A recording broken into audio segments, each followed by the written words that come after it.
Netflix has continued to try to push into the Japanese market with complete and total failure, as they try to do terrible anime live actions that nobody asked for, and now, seems that a movie that they were trying to direct towards the Japanese audience, well, they don't even like it. Yep, another epic fail for Netflix. Hey, what is going on, everybody? How are you all doing today? I hope you all are having a wonderful and fantastic day today, and if not, hopefully you all will have a better tomorrow. Recently, we've been seeing more and more as to where Netflix has been trying to push into the Japanese market, in which it hasn't been going well for them. We're going to go over all that, but we're also going to go into, why Netflix might be going after the television market in Japan. This article by The Hollywood Reporter, why Netflix is targeting the Japanese TV market. With little room to grow in the West, the streaming giant is spending big on originals in one of the most coveted regions in Asia. We're looking for stories that haven't been told. Now, one thing you could say that already stands out is because, well, for one, they're looking for another market to go after because they've basically flooded and saturated, the Western market. And then, of course, you have these live-action anime that they've been making, like Cowboy Bebop, which Cowboy Bebop is a legendary anime in a sense, some people would say. Some people would even say it's perfect. And Japan doesn't like this, live action series. They don't like that. I mean, I can only imagine how that's going to turn out when it comes to the live action One Piece. Oh man, I'm going to be waiting for the day to see Japan's opinions of that, because it's not going to be good. It'll be glorious to see what Japan has to say about that. But then you think about how Japanese viewers have said that they don't want anime and Hollywood to mix. And when you look at the voting poll here, most of them said the first place poll was actually none. Because they know how terrible live-action anime adaptations have gone. Live-action anime adaptations have been terrible for the most part. Like I said, I've said this multiple times, but Elite is the exception, since it was very close to the source material. It stayed very true to it. But also, I'd say the reason is because, they can't take anime and, change it for their Western sensibilities, so they probably want to, push in there themselves. And this is not going to end very well. So let's look at this article from The Hollywood Reporter. When Netflix launched in Japan in late 2015, the first move to win local subscribers was as predictable as it would prove effective to acquire and finance as much beloved anime content as possible. Now, with the brand gaining traction in the country, just as competition for other US streaming rivals arrives, Netflix is diversifying its Japanese content offerings by doubling down on live-action originals, but it's doing so by working against local expectations rather than adhering to them. Yeah, no. I can tell you right now, that is the worst idea, Netflix. That is never going to end up well at all. That is a terrible idea. So, yeah, horrible decision right there. Basically, this is Netflix trying to jump in and say to Japan, oh yes, you have to think exactly the way we do. We have the higher moral authority. So this is what you need. This is what you have to have in your life. Trying to say that Japan shouldn't think for themselves, but think the same way that basically California thinks. Yeah, I'm going to tell you right now, Netflix, this is not going to go over well for you. It's not going to go over well for you at all. Kata Sakamoto, Netflix's head of content for Japan, says nearly every show on his slate of more than 50 Japanese scripted originals is something unlikely to have been attempted by Japan's increasingly conservative and cost-focused domestic TV industry.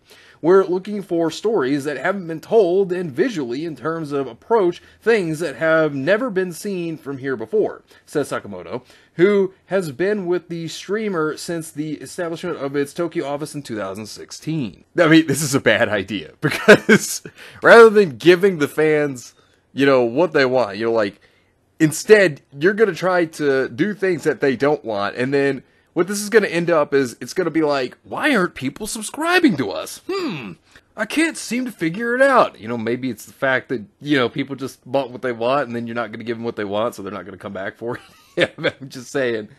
But, yeah, because that's, like I said, it's not going to go over well for Netflix here. So the article continues with, unsurprisingly, Netflix's large investments in Japanese originals come at a moment when Asia, and Japan in particular, are becoming increasingly important to the streamer's growth prospects as new signups in North America and Western Europe plateau.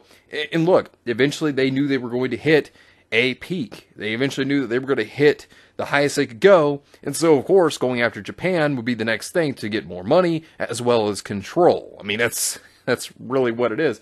So that's why they're going for Japan. So obviously that's their next target. So Netflix ended just 1.5 million subscribers globally, with 2/3 of them coming from Asia. And just like every streamer out there, this service as well, Netflix, they realize that, there's eventually going to be a point where they hit the ceiling of how many subscribers they can actually reach. So they have to do something like retainability to make sure that their subscribers stick around. But if they don't give them the things that they want, then don't expect them to stick around. This even goes into talk about Disney Plus here. Thanks to big subscriber gains by Disney Plus and others in developing markets like India and Southeast Asia, Netflix's share of total premium video subscribers in Asia Pacific, not including China, where foreign video services are banned, which explains why they're not going after China, is forecast to drop by half to 16% by the end of 2021, compared with the 32% share it had at the end of 2020. But like I said, if you don't give your audience what they want, don't expect them to come back. They're not going to come back if you don't. And that's going to be the issue. By trying to push things that you think they should have, don't expect them to stick around. Like I said, that's just not going to happen. Or don't even expect to get them to follow in the first place, because you're not giving them what they want. You know what I mean? So this article goes on with this. Reflecting such realities, Netflix in Japan continues to invest heavily in anime. Therefore, they're focusing on the Japanese audience now. They're trying to get them to come back more. That's what's important to them. It's not about trying to continue to retain the West. It's more about now trying to capture the Japanese audience. But if you don't give them what they want, making these terrible live-action stuff like the live-action Cowboy Bebop, you're not going to get them, and you're not going to keep them. I'm just saying.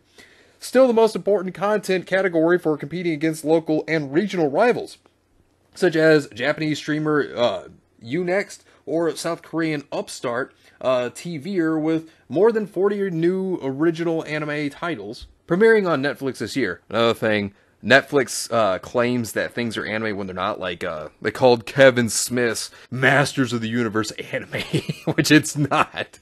So they do call some things anime that's not actually anime. Double the number it released in 2020, Netflix's approach to Japanese scripted originals, by contrast, is less about keeping up than creating an appealing point of contrast. Okay, yeah, good luck with that, Netflix. I can tell you that's not going to go well for you in the end. But wait, there's more. Now, there was also this, which is this movie they have called Kate. And Japan, it seemed like it was meant to be like an audience for them. It was meant to be targeted at them. It didn't go over very well. Not in their eyes. Japan did not seem to like this movie. The Japanese internet reacts to Netflix's Kate. Movie critics and fans chime in and give their opinions on the film. So this article is by Kotaku. Yeah, I know, it's Kotaku. Terrible site. Have you seen Kate yet? Folks in Japan have, and they have opinions. Let's have a look. The Netflix original debuted last Friday, set in Japan and starring Mary Elizabeth Winstead. It tells the story of a deadly assassin out for revenge. Internationally, the reviews for Kate have not been great. And, no, they have not been great. Like, it was like a 43 by critics. I think it was like a 56 by the audience score. People were not really liking this movie. They were saying like it was like a Kill Bill ripoff, and a Cranked ripoff, which those are two great films, by the way. If you haven't seen those films, at least watch those. But that, yeah, that's what people were trying to say, is that it was basically like a ripoff of those films. Now here are some reviews from Japanese media outlets, and this is what they had to say. Cinema Drake, 3 out of 10. Kate's concept does closely resemble Quentin Tarantino's 2003 film Kill Bill, but here's a movie that clearly displays the lack of progression in the depiction of Japan over the past 18 years. This is truly a Japanese stereotype extravaganza as thought up by a foreigner. Ouch. Cinemag, 81 out of 100. When Japanese actors cast in foreign movies speak Japanese, for some reason they often overreact and speak in a natural Japanese. I'm assuming that this is because when foreigners hear native Japanese, they're not able to understand the sentiment. Okay, it would be great if lots of movies blending Japanese Western styles were made. Koyo mo eiga desu ka? A movie today too, which is a 3 out of 10, a half-baked spy action. Inevitably, when Japan appears in Hollywood movies, it quickly becomes cyberpunk. It's as though a bit of Blade Runner has been added to reality, and this type of movie is already on the way of becoming a genre called Wrong About Japan. Oh, oh man, they don't like this movie, as you can tell. Like, they really don't. Kikui movie 6 out of 10. The first problem I had was that it doesn't seem like touching a person who has been exposed to radiation exposes one to radiation, because Kate, who has been exposed to radiation, physically touches a number of people and they don't seem to get exposed for the time being. However, what's puzzling is what would happen with all the blood and whatnot was getting all over the place. All the Japanese music that was picked for this film wasn't just an awful choice. The music in this movie was so fucking uncool. Oh man, a 2.9 out of 5. Well, looking at this, you get the feeling that Japan hasn't changed in the past 20 years. I mean, look, Japan doesn't like this movie really. And the thing is that you could basically equate this to what was going on with Disney when Disney was trying to, oh, we gotta make the movies for China. Whenever they were doing that. And then China, they were hating them. Because they were upset with them also. It sounds very similar to the way they felt about the films whenever Disney was trying to, bow to China. So, like, in a sense, it's like Netflix, they're trying to make this for Japan, and then Japan's just like, it's like, oh, it's a stereotype, or, it's just they don't understand Japan. And I mean, Netflix is now falling flat on their face, because of this. And then, like I said, as you can see, majority of these reviews, they're, not exactly the highest. I think, there's a 4 out of 5 right there. But, like, typically, they're at least 3s or below. I mean, out of the, however many, 1 out of 10, sometimes you'll see some 6s in there. But, I mean, they don't really think much of this film. Right here, as expected, the depiction of Tokyo was strange. I imagine the director is a fan of Ghost in the Shell. Now, I think they mean the live-action Ghost in the Shell. Japan has that much neon, lol? It's a mystery why everyone in Kate can speak English, but I did watch it all the way to the end. 3 out of 5. And when you look at it, people really don't like it. And then you look at Cowboy Bebop as well. Netflix's attempt at that. That's already been a disaster. And Japan, well, they don't really like it themselves. I mean, online responses in Japan to Netflix's Cowboy Bebop are generally not favorable. And when you try to do things that people don't like or want, well, don't expect them to come back and cut you off, because that's what they're going to do. I'm going to tell you right now, Netflix is going to flop in Japan because of this. People don't care to be preached to, how they should live their lives, because Netflix is going to act like they're the high moral authority. So Japan's not going to take that too well. In fact, Japan hates PC culture. They hate that. And then Netflix is going to try to come in there and push their Western sensibilities. And of course, Japan's not going to like it. They're going to fight back against it, as they have been doing. Like we've seen with the Fire Force creator, and, like we've seen with the Love Hina creator, as well as how we've seen, like, Japan with the Digimon play. Was also fighting back. So, look, Netflix is going to flop in Japan. It's clearly obvious. Especially considering that, instead of giving them what they want, they're going to try to preach to them how they should live their lives. Nah, Japan's not going to take too kindly to that, and Netflix is going to be a flop over there. But anyways, let me know what you think about this entire situation down below. Subscribe to the channel if you were new here. Make sure you were still subscribed, because YouTube is unsubscribing people from all their favorite channels. So make sure you were still subscribed to all your favorite channels. Hit the video with a like, and also be sure to share the video on social media. Spread the word and get it out there.